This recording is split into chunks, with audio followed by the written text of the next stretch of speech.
Hello friends, welcome to my another video. आज हम बात करने जा रहे हैं बैरोमीटर की। बैरोमीटर तो जानते ही होंगे आप लोग।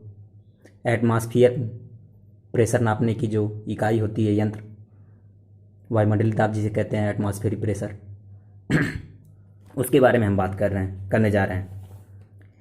आप लोग जानते ही होंगे, जो बरसात होती है या बरसात होने वाली होती है, उसका पता जो है कैसे लगाया जाता है, तो एटमॉस्फेरिक प्रेशर से ही लगाया जाता है। एटमॉस्फेरिक प्रेशर उसी को मापने की यंत्र है बैरोमीटर। आइए इसके बारे में जानते हैं। एटमॉस्फेरिक प्रेशर मापने की, पहले तो प्रेशर नापने की इकाई होती है हमारी पास्कल, और एटमॉस्फेरिक प्रेशर को एटीएम में मापते हैं हम, और एक एटीएम इज इक्वल टू होता है 100 किलो पास्कल। ये तो 100 किलो पास्कल हम वैसे कह देते हैं, लेकिन इसका सही मान होता है 1,01,325 पास्कल, और एक एटीएम बराबर 760 भी होता है, 760 आइए हम जानते हैं इसके बारे में। मान लीजिए ये हमारा सी लेवल है, ठीक है, सी लेवल है, और सी लेवल पर सबसे ज़्यादा एटमॉस्फेरिक प्रेशर होता है, जो कि एक एटीएम होता है, ठीक है। एक एटीएम मतलब 760 और यहाँ पर मान लीजिए हम, ये जो लैंड है वो लैंड तो काफ़ी वेरी करते रहते हैं। ये मान लीजिए अगर हमारे यहाँ की सबसे हाईएस्ट चोटी, पीक माउंटेन की, माउंट एवरेस्ट है, माउंट एवरेस्ट अगर हम लोग मान लें इसे, तो यहाँ पर सबसे कम होगा एटमॉस्फेरिक प्रेशर। एटमॉस्फेरिक यहाँ पर सबसे कम होगा और सी लेवल पर सबसे ज़्यादा होता है। और ये हम अच्छी तरह से जानते हैं कि दुनिया का सी लेवल बराबर होता है। सी लेवल को हिंदी में समुद्र तल कहते हैं। चाहे महासागर हो, सागर हो, पूरी पृथ्वी का समुद्र तल एकदम बराबर होता है। इसीलिए पहाड़ों की ऊंचाई या किसी चीज़ की ऊंचाई समुद्र तल से ही मापी जाती है। एटमॉस्फेरिक प्रेशर के वेरी करने का एक और कारण होता है, जैसे कि हमारी पृथ्वी है, हमारी पृथ्वी चारों तरफ जो है अपने अक्ष पर घूम रही है, एक्सिस पर जो है मूव कर रही है। तो मूविंग के चलते कहीं कहीं जो है, जैसे कि मान लीजिए अफ्रीका देशों में वहाँ पर क्या होता है, गर्मी सबसे ज़्यादा होती है, तो वहाँ पर टेम्परेचर हाई होता है, जिसके कारण से, और कहीं टेम्परेचर ठंड होता है, कोल्ड होता है, तो इसके कारण क्या होता है कि ये एटमॉस्फेरिक प्रेशर हमारा वेरी करता रहता है। अब बीच में यहाँ पर देखा जाए तो यहाँ पर कुछ हाई होगा, यहाँ की अपेक्षा नीचे तो एकदम हाईएस्ट होगा एटमॉस्फेरिक प्रेशर, लेकिन यहाँ पर कुछ हाई होगा और ऊपर जाकर के सबसे लो होगा माउंट एवरेस्ट पर जी। तो आइए मापते हैं, हम जानते हैं कि बैरोमीटर काम कैसे करता है, ठीक है। इस बैरोमीटर का नाम टारिसेलियन बैरोमीटर है, क्योंकि इसे 1643 ईस्वी में टारिसेली नामक वैज्ञानिक ने बनाया था। देखिए, ये एक प्रकार का जो होता है पार्ट होता है, ठीक है। इस पार्ट में हम क्या भरते हैं, मरकरी। मरकरी जानते ही होंगे, मरकरी, Hg, हाइड्रोगेनम जिसका लैटिन नाम है। Hg क्या होता है, ये ओनली एंड वन मेटल है, ओनली एंड वन मेटल है जो लिक्विड फॉर्म में एग्जिस्ट करता है। अब हम एक ग्लास ट्यूब लेते हैं, एक ग्लास ट्यूब लेते हैं जो 1000 mm से थोड़ा सा ज़्यादा हो, मतलब 100 सेंटीमीटर से थोड़ा सा ज़्यादा हो, ताकि यहाँ पर थोड़ा सा डूब जाए, ठीक है। तो हम उस पर जो है नंबर लगा होता है, माप लिखा होता है यहाँ पर, जैसे कि 1000 mm है, फिर ये हो सकता है कि भाई 750 हो, 760 हो, इसके बीच में, और जो है 500 हो, तो ऐसे माप लिखा होता है। तो उसको क्या करते हैं, इसमें डुबो देते हैं, और इसमें जो है ये डूबा हुआ रहता है और ऊपर ये चढ़ा रहता है मरकरी, इसके अंदर मरकरी होता है, और यहाँ पर जो होता है ये वैक्यूम होता है। वैक्यूम मतलब समझ रहे हैं आप, वैक्यूम मतलब निर्वात, जहाँ कोई गैस ही ना हो, ठीक है। फिर आप लोगों के मन में ये आ रहा होगा कि ये जब यहाँ ऊपर तक उठा है तो ये तो नीचे आ जाना चाहिए, नीचे आ जाना चाहिए, और यहाँ तक ऐसे भर करके ये ऐसे बाहर गिरने लगना चाहिए, लेकिन नहीं, ऐसा नहीं होता है।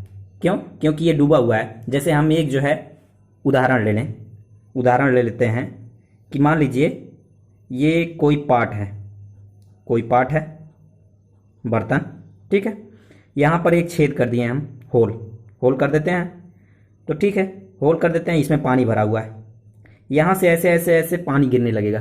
ठीक, पानी गिरने लगेगा। क्यों गिरेगा पानी? क्योंकि उसके ऊपर एटमॉस्फेरिक प्रेशर लग रहा है। ठीक है, एटमॉस्फेरिक प्रेशर लग रहा है, तो जिसके कारण से ये पानी गिरेगा। अगर ये हम प्रेशर लगना ही बंद कर दें, क्या करें, इसके ऊपर से ऐसा बंद कर दें, हम ऐसा बंद कर दें कि यहां पर जो है कोई एयर आने का रास्ता ना हो। ठीक है, कोई एयर आने का रास्ता ना हो, तो यहां पर क्या होगा, जो थोड़ा बहुत पानी गिरा है वो तो गिरा रह जाएगा, लेकिन जब एयर नहीं आएगा तो यहां पर एक वैक्यूम क्रिएट हो जाएगा। समझ रहे हैं? वैक्यूम क्रिएट हो जाएगा। वैक्यूम मतलब यहां पर कोई एयर नहीं है, ये पानी गिरना भी बंद हो जाएगा। क्यों? क्योंकि यहां पर एयर आ नहीं रहा है, दूसरा एटमॉस्फेरिक प्रेशर लग ही नहीं रहा है, तो निश्चित है कि यह यहां से गिरना बंद हो जाएगा। मतलब चाहे इससे भी बड़ा होल कर दें तब भी वो नहीं गिरेगा। अब आपको समझ में आ गई होगी। तो क्या होता है कि मान लीजिए एकदम सेम एज सेम यहां पर भी है, वैक्यूम क्रिएट है। ये केवल ऊपर नीचे हो सकता है, जैसे कि ऊपर नीचे हो सकता है, लेकिन ये है कि मतलब ये बाहर निकल करके यहां पर गिरने नहीं लगेगा। ठीक है, ये बात समझ में आ गई होगी आप लोगों को। यहां पर मान लीजिए हम सी लेवल इसको मान लेते हैं। ठीक है, अब दूसरा फिगर क्या बनाया जाए, इसको सी लेवल मान लेते हैं। तो सी लेवल क्या होता है, सी लेवल पर सबसे ज्यादा एटमॉस्फेरिक प्रेशर होता है, और सी लेवल पर एटमॉस्फेरिक प्रेशर हमने बता भी दिया है कि कितना होता है, 1 ATM के बराबर होता है। ठीक है, 760 mm। तो क्या होता है कि जब यहां पर तो वैक्यूम वैक्यूम है नहीं, यहां पर तो एटमॉस्फेरिक प्रेशर तो पड़ेगा ही, इस बगल से इस बगल से और इस मरकरी पर। तो एटमॉस्फेरिक प्रेशर जब इस पर जब पड़ता है तो क्या करता है, ये धीरे धीरे दबने लगता है, ये धीरे धीरे पुश होने लगता है। और जब एटमॉस्फेरिक प्रेशर इस पर पुश करता है तो ये धीरे धीरे धीरे धीरे दबने लगता है और धीरे धीरे ये उठने लगता है। और सी लेवल पर कितना उठ करके जाएगा, ये 1 ATM, that is equal to 760 mm। ठीक है, अब मान लीजिए हम इसको क्या करते हैं, कहीं और पहाड़ पर लेकर के चलते हैं। ठीक है, कोई पहाड़ पर लेकर के चलते हैं, थोड़ा सा ऊंचाई पर। क्या होगा कि मान लीजिए हम पहाड़ यहाँ पर बना देते हैं, एक अलग फिगर बनाना पड़ेगा। ये तो 00 है आपका, 00 mm, और ये आपका मान लीजिए 1000 mm है। ठीक है, ये बीच में कहीं 760 mm है आपका। और ये जब हम पहाड़ पर लेकर के जाते हैं तो कुछ हमारा प्रेशर कम होगा। जब प्रेशर कम होगा तो क्या होगा कि यहां पर कुछ कम इस पर प्रेशर लगेगा, इस पर कम प्रेशर लगेगा ना, ये उठना चालू हो जाएगा और ये जो है नीचे आने लगेगा। तो हो सकता है कि 760 mm से कुछ नीचे आ जाए। मान लीजिए ये हो गया आपका 600 mm। ठीक है, 600 mm, यहां तक आपको समझ में आ गया होगा। अब मान लीजिए हम इसको माउंट एवरेस्ट मान लेते हैं, माउंट एवरेस्ट मान लेते हैं। ये सबसे ऊंचाई हो गई mount Everest, the highest peak of the Himalaya, highest peak of Himalaya, और इन द वर्ल्ड भी, वर्ल्ड में भी सबसे हाईएस्ट है। ठीक है, तो वहां पर जाने पर क्या होगा, यहां पर जाने पर ये और नीचे चले आएगा, क्योंकि यहां पर एटमॉस्फेरिक प्रेशर और कम हो जाएगा। जब यहां पर कम होगा तो निश्चित है कि ये इतना दाब नहीं डाल पाएगा, इस पर प्रेस नहीं कर पाएगा। प्रेस नहीं कर पाएगा तो ये क्या होगा, और नीचे चला जाएगा, क्योंकि ये उठने लगेगा। ये दाब नहीं डालेगा तो यहां से उठेगा नहीं, और उठेगा नहीं तो मतलब नीचे ही रहेगा। समझ रहे हैं? तो ये हो जाता है, कम हो जाता है। और एवरेस्ट पर जो मापा जाता है वो कितना होता है, 1/3 ATM। मतलब समझ रहे हैं? इसको अगर mm में बदलें हम तो 760/3 mm हो जाएगा, दैट इज 253.3 mm। अब आपके मन में एक और सवाल आ रहा होगा कि यहाँ पर जो मरकरी यूज हो रहा है, वो मरकरी की जगह पर कोई अन्य लिक्विड क्यों नहीं यूज कर सकते हम? जैसे कि हो गया पानी, तो पानी क्यों नहीं यूज करते हैं? अगर पानी यूज करेंगे तो थोड़ा सा भी जब हिलेगा तो यहाँ पर वेव बनना शुरू हो जाएगा। वेव बनना शुरू हो जाएगा मतलब थोड़ा सा हिलेगा तो हो सकता है कि छलक भी जाए। क्यों? क्योंकि जो वाटर का होता है, वाटर की डेंसिटी वो 1 ग्राम पर सेंटीमीटर क्यूब होती है, और वहीं मरकरी की डेंसिटी 13.6 13.6 ग्राम पर सेंटीमीटर क्यूब होती है।